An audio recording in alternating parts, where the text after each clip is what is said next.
Naalala niyo pa ba si Arnel Pineda? Bago siya naging lead singer ng sikat na American rock band na Journey, isa muna siyang batang Pilipinong lumaki sa hirap, gutom at halos walang kasiguraduhan ang magiging kinabukasan. Sa likod ng malalaking concert, milyon-milyong fans at mga kantang pinapatugtog sa iba't ibang bahagi ng mundo, So here I am with open arms, open in the sea. What your love means to me, open arms. may isang madilim at emosyonal na kwento munang pinagdaanan si Arnel na hindi alam ng marami. Marami ang humanga sa kanyang tagumpay, pero kasabay nito ay dumating din ang samud-saring pressure, kontrobersya at matinding expectations mula sa mga fans ng Journey sa buong mundo. May mga nagsabing hindi niya raw kayang pantayan ang original vocalist ng banda, habang ang iba naman ay duda kung tatanggapin ba talaga siya ng international audience bilang bagong mukha ng Journey. Mas lalo pang naging emosyonal ang usapan nang ikwento mismo ni Arnel kung paano siya minsang namuhay sa lansangan, nakaranas ng gutom at halos mawalan na ng pag-asa bago tuluyang nabago ang kanyang buhay dahil sa musika. Sa video na ito, balikan natin ang buong kwento ng buhay ni Arnel Pineda mula sa kanyang mapait na kabataan hanggang sa pagiging isa sa pinakasikat na Filipino rock singers sa buong mundo. Pero bago tayo magpatuloy, huwag kalimutang i-like ang video na ito dahil napakalaking bagay nito sa amin. Maraming salamat po. Ipinanganak si Arnel Campaner Pineda noong September 5, 1967 sa Sampaloc, Manila. Bata pa lamang si Arnel ay ramdam na niya agad ang hirap ng buhay.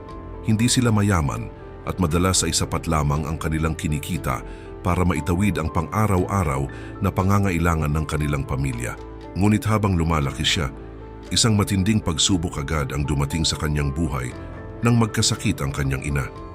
Dahil sa kakulangan ng pera, hirap na hirap ang kanilang pamilya na mapagamot ito hanggang sa tuluyan itong pumanaw noong teenager pa lamang si Arnel. Dito nagsimulang tuluyang mabago ang kanyang buhay. Sa murang edad, napilitan siyang tumulong para mabuhay ang kanilang pamilya. Dahil sa hirap ng sitwasyon, minsan ay natutulog siya sa lansangan. Minsan naman ay nakikitulog lamang sa mga kaibigan at kakilala. May mga araw ding halos wala siyang makain at kailangan niyang magtiis para lamang makaraos. Habang ang ibang kabataan ay nag-aaral at may normal na buhay, si Arnel naman ay abala sa paghahanap ng paraan para mabuhay.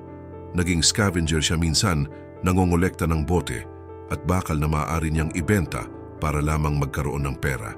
At sa gitna ng lahat ng pagod at hirap ng kanyang buhay, doon niya mas lalong natuklasan ang kanyang talento sa pagkanta. Mahilig na talaga si Arnel sa musika, bata pa lamang siya. Habang nakikinig siya sa mga rock bands noon, unti-unti niyang ginagaya ang paraan ng pagkanta ng mga sikat na vocalist hanggang sa na-develop niya ang sarili niyang estilo at lakas ng boses. Hindi niya alam na ang simpleng talentong iyon ang magiging susi para tuluyan niyang mabago ang kanyang buhay. Habang tumatagal, nagsimula siyang sumali sa iba't ibang banda sa Maynila. Isa sa mga naging banda niya noon ay ang Amo, kung saan mas lalo siyang nakilala dahil sa kanyang malakas at mataas na boses na kayang sumabay sa mga sikat na international rock singers.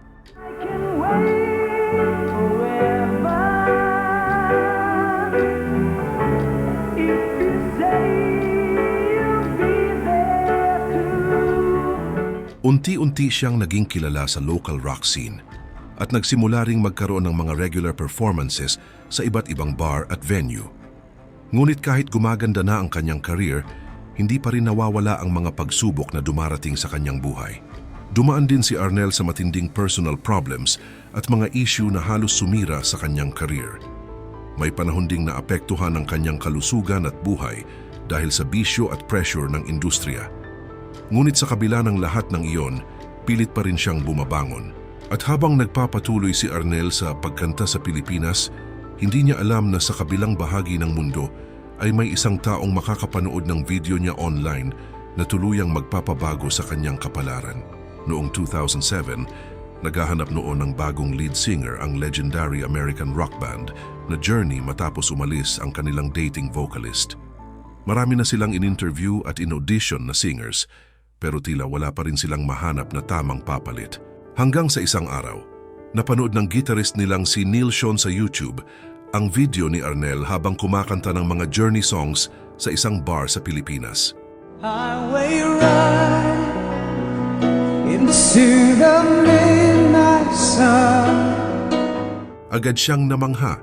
Halos hindi makapaniwala si Neil Schon sa kanyang narinig dahil bukod sa napakalakas ng boses ni Arnel, kahawig pa nito ang tunog ng original vocalist ng Journey na si Steve Perry. Dahil dito, agad nilang kinuntak si Arnel at inimbitahan papuntang Amerika para mag-audition bilang bagong lead singer ng Journey. Noong una, halos hindi makapaniwala si Arnel na totoo ang lahat.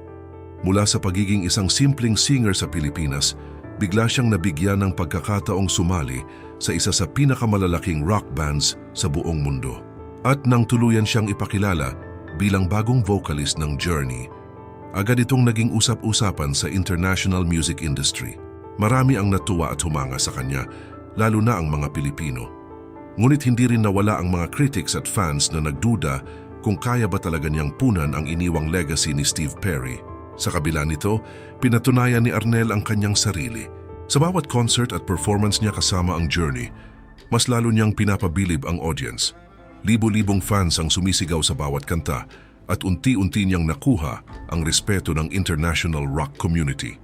Mabilis ding naging viral online ang mga performances niya at mas lalong nakilala ang kanyang inspiring life story sa iba't ibang bansa. Ngunit habang lumalaki ang kanyang pangalan, kasabay din nito ang matinding pressure at expectations mula sa publiko. May mga panahong kinu-question ng ilan ang kanyang performances, lalo na kapag may videos na kumakalat online tungkol sa kanyang boses habang tumatagal ang career niya sa banda. May ilan ding fans ng Journey ang nagsasabing mahirap pantayan ang original era ng banda, habang ang iba naman ay ipinagtatanggol si Arnel at sinasabing siya raw ang dahilan kung bakit muling nabuhay ang Journey sa modern generation. Sa kabila ng lahat ng kontrobersya at pressure, nanatiling matatag si Arnel Pineda. Sa kasalukuyan, patuloy pa rin siyang nagpe-perform kasama ang Journey sa iba't ibang bahagi ng mundo. Bukod dito, marami rin siyang natutulungan sa Pilipinas sa pamamagitan ng kanyang foundation at mga charity projects para sa mga kabataang nangangailangan. Para sa maraming Pilipino, si Arnel Pineda ay hindi lamang isang singer. Isa siyang simbolo ng pag-asa at inspirasyon para sa mga taong nagsisimula sa hirap ngunit nangangarap makaahon sa buhay. Mula sa batang minsang natutulog sa lansangan hanggang sa pagiging lead singer ng isa sa pinakasikat na rock bands sa buong mundo, pinatunayan ni Arnel Pineda na walang imposible sa taong marunong mangarap at lumaban sa buhay. At ikaw, ano ang masasabi mo sa inspiring story ni Arnel Pineda? Para sa'yo, isa ba siya sa pinakamatagumpay na Filipino singers sa international stage? I-comment mo ang iyong opinyon. At kapag nagustuhan niyo ang videong ito, huwag kalimutang mag-comment, like at subscribe sa channel. Maraming salamat po sa panonood.